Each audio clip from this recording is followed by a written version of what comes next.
Is there any anger in you? Any anger in your Of course work? there is. Yeah, of course there is. Talk about that. Tell me what the anger is. What are you angry about?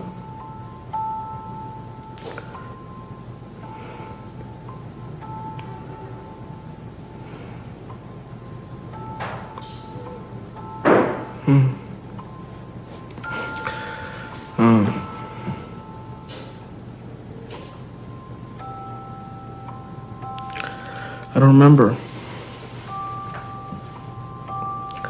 You know. Moorish identity presents a dichotomy.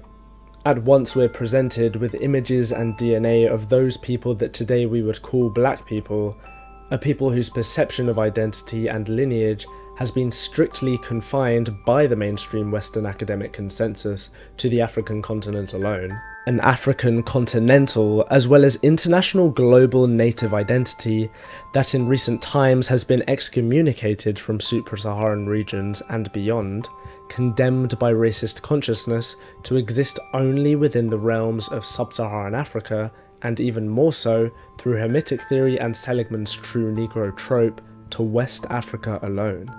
Thus drawing the continent and its cultural achievements, both discovered and yet to be discovered, into the indigenous development of Johann Friedrich Blumenbach's Caucasian. The Caucasian, who through the popular consumption of media and centuries of foundationless Eurocentric, ethnocentric academic theory, has become the sole player in medieval European space, and increasingly so in European space throughout that landmass's conglomerate time periods. From the Upper Paleolithic to the Mesolithic, from Greece to Rome,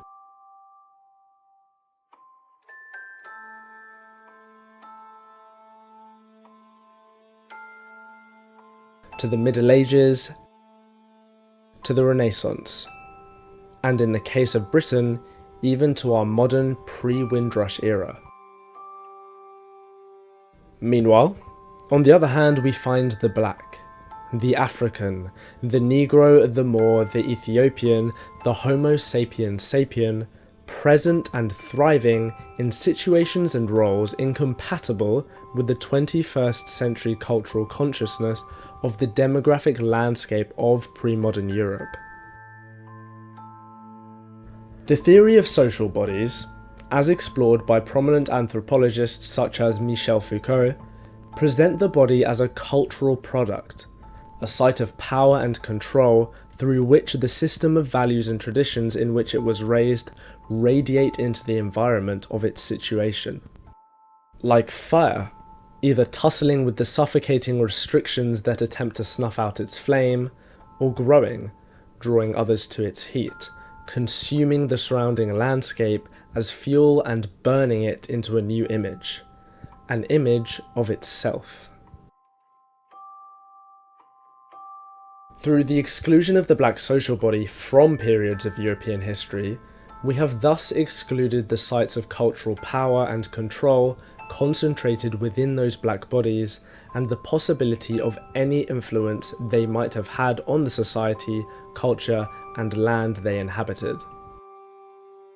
Moors in heraldry, an aspect of the diverse medieval European tradition of heraldry, if in the majority of their instances represent Moorish families, families connected to the Moors, or stories of the families within which Moors were the central players in those tales, all three of which and more they certainly are, then this heraldry is not merely a multiplicity of references to Moors, but a cultural influence of Moors on those coats of arms, as well as the wider tradition of heraldry, as a fundamental result of the influence of those Moorish social bodies present in pre-modern European space.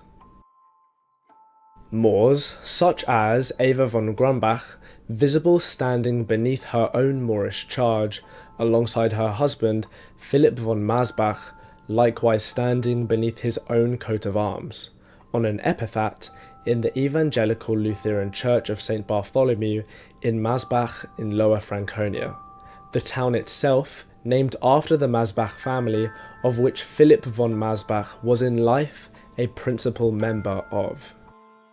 The Moorish identity of the couple is evident in contrast to those Caucasians depicted on two other epitaphs within the same church.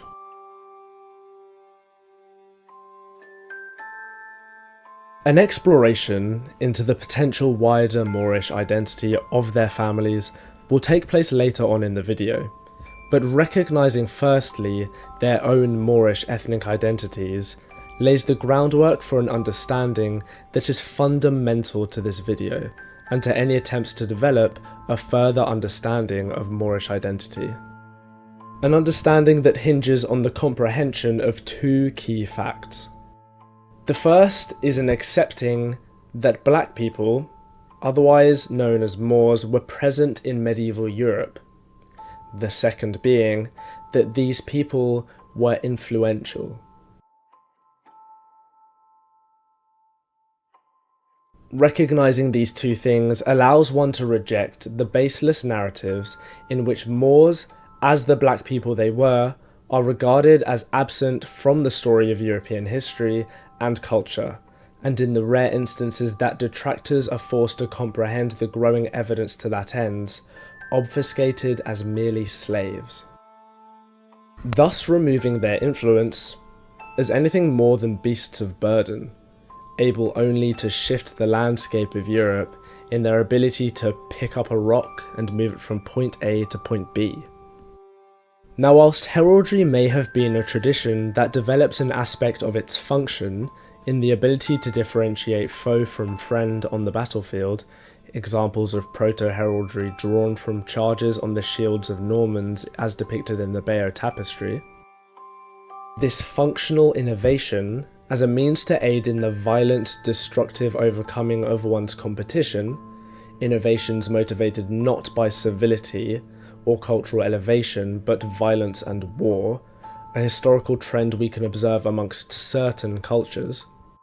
That doesn't preclude that in those cultures alone is to be found the tradition of heraldry as it evolved centuries on, as an artistic development of originally violent function that over time adopted artistic motifs from the cultural bodies that partook in it. And if Moors are recognised to have partaken in heraldry, we cannot then ignore that the artistic innovations of those people would have made their mark upon the tradition.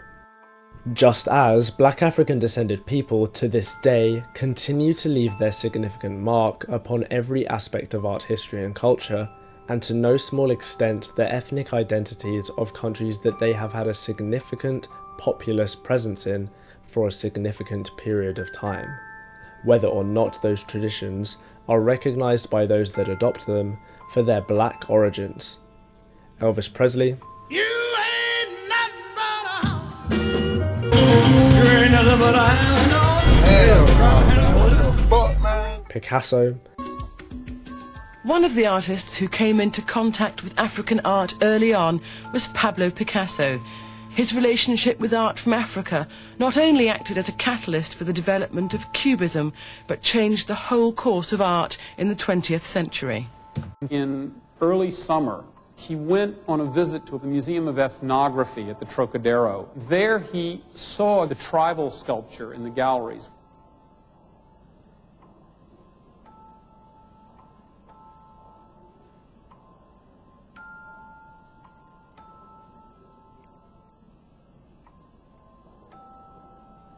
Returning from this experience with a new courage to defy the conventions of representation, he repainted many of the figures in the picture.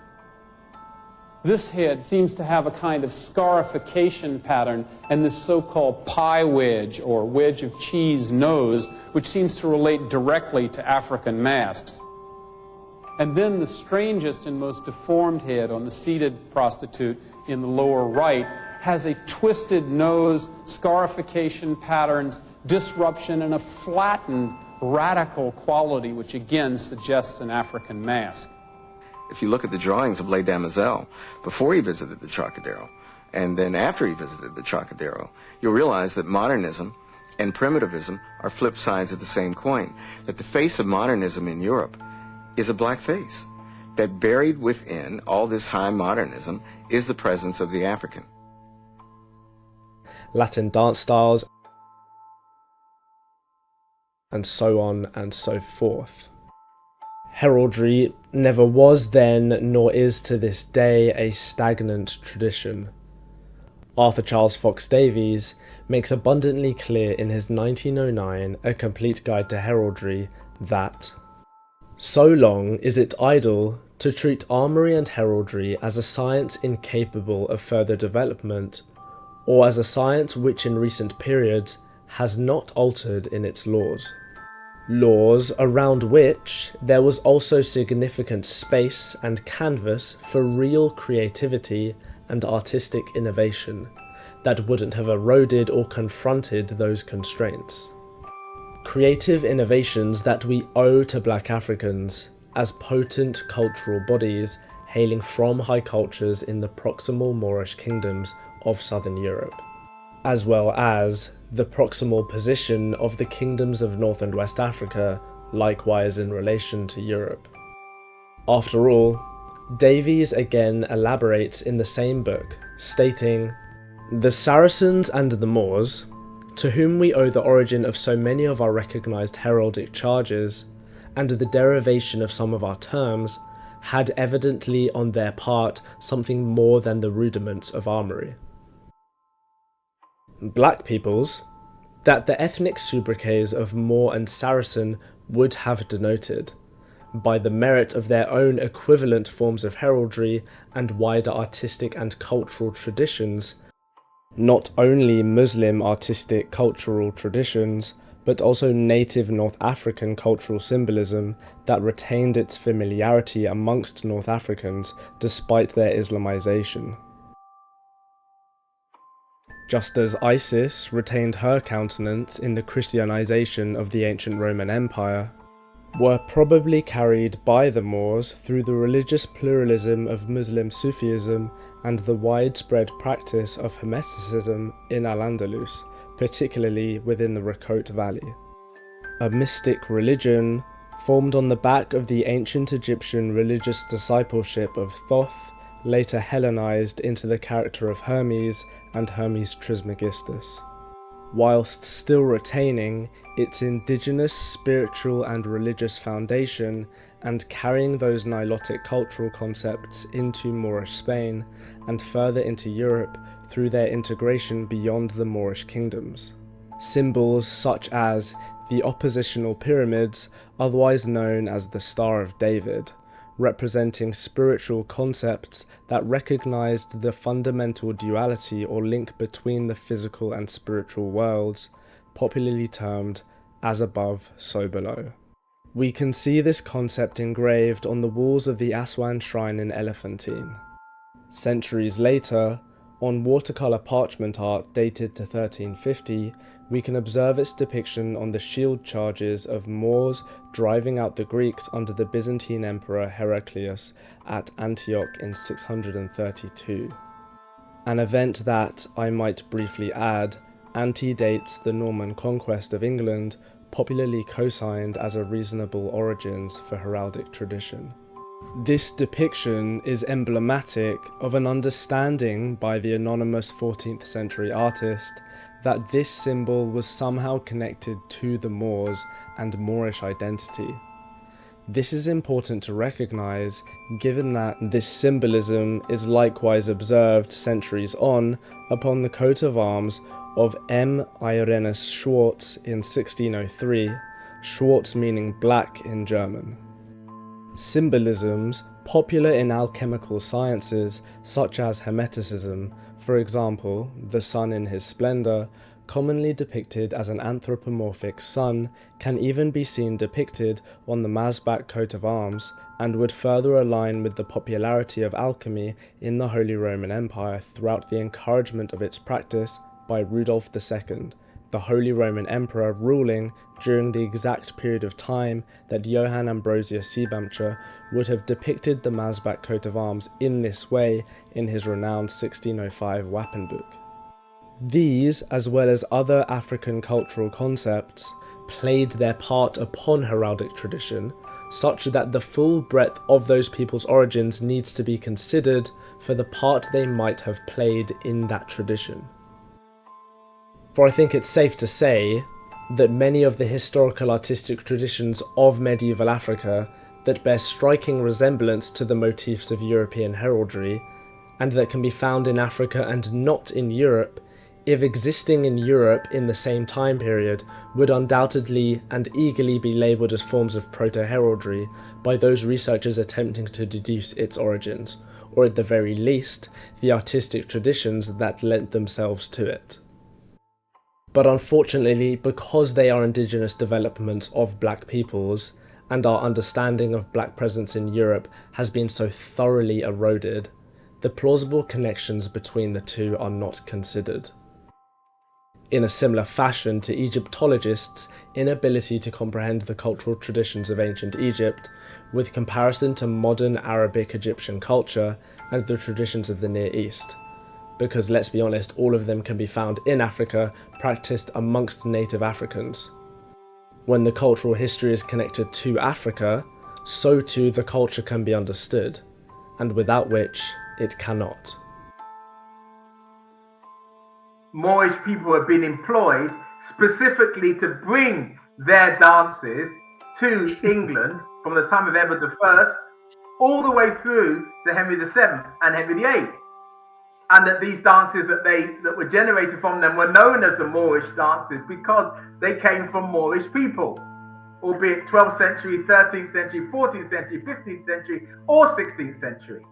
So the very, very, very English customs that we call Moorish dancing, or Moorish dancing, or the black and tan coconut dances, all the other kind of blackface dances that are attributed to very English culture, these have their root in an African presence in this country. But it can be extraordinarily problematic to acknowledge that many of these customs, habits, even chess, yeah, even have this connection to Moorish people.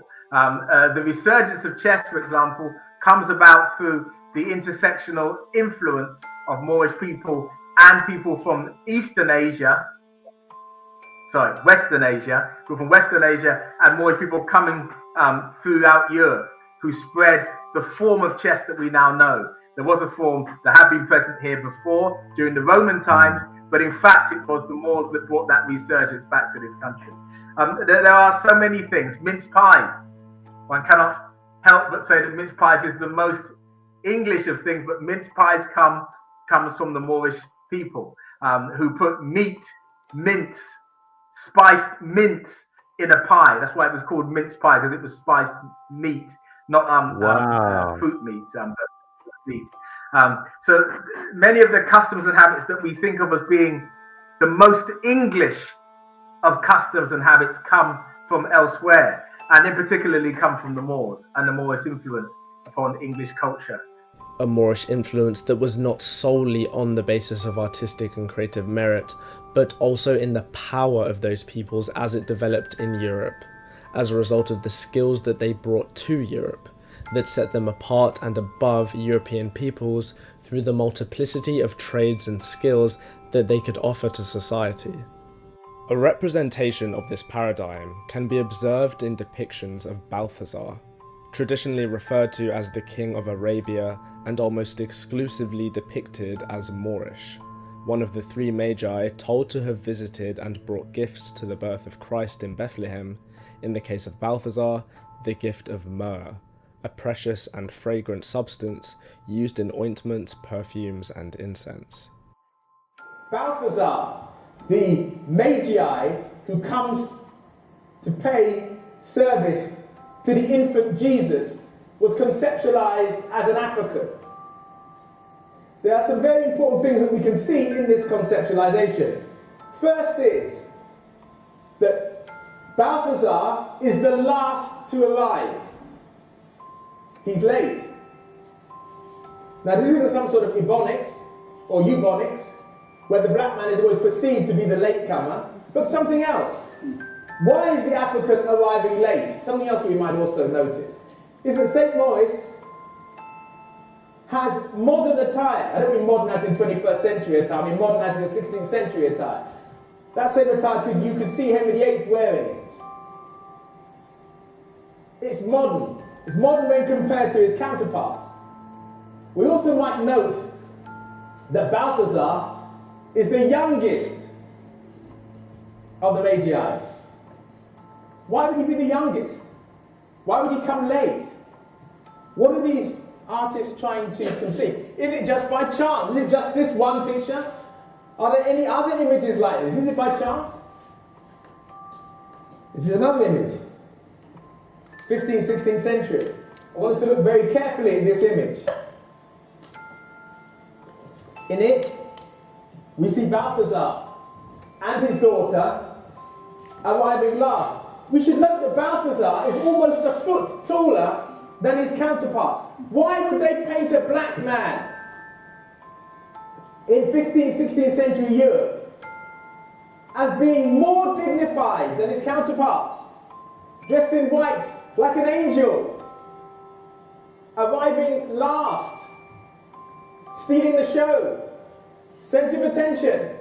Your eyes may be drawn to him more than you're drawn to the infant child, which looks rather scrawny and rather small in the corner there.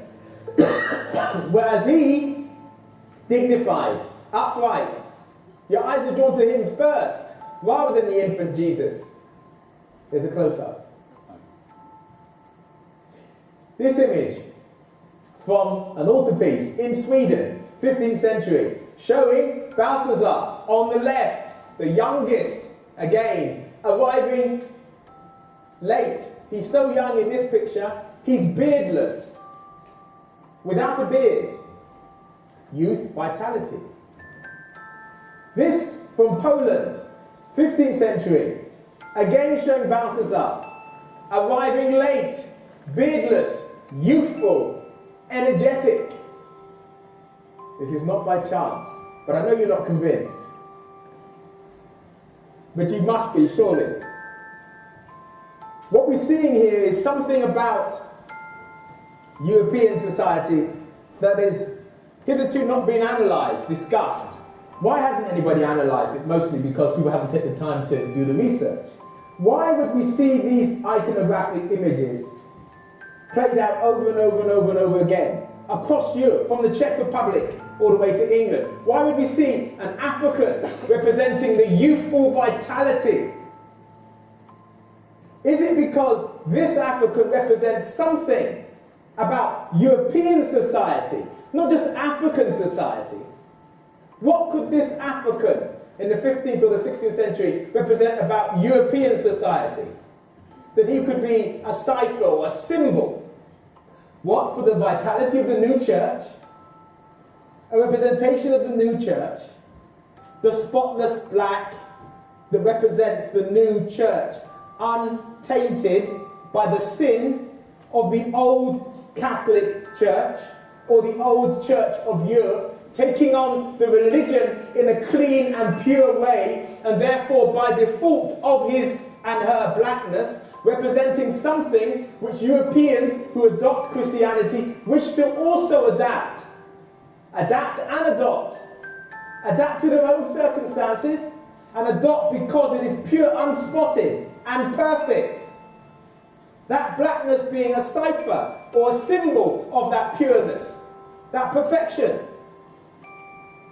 Piggybacking on this paradigm, within which depictions of Moors such as Balthazar represented a wider recognition of Moors as hailing from and carrying with them Moorish as well as wider African culture, as well as a consequential desire amongst the European Christians for these people to convert and integrate into British and likely wider European society. Dr. Onyeka Nubia further elaborates in his 2013 Blackamoors with reference to John Blank, the quote-unquote black trumpeter of the court of Henry VIII. He begins on page 125, stating that, in Tudor England, Iberian Africans such as Blank were employed by English royalty not merely to offer a visual image of success, but because African communities in Spain were known to have a higher culture that brought great profit to the Spanish crown.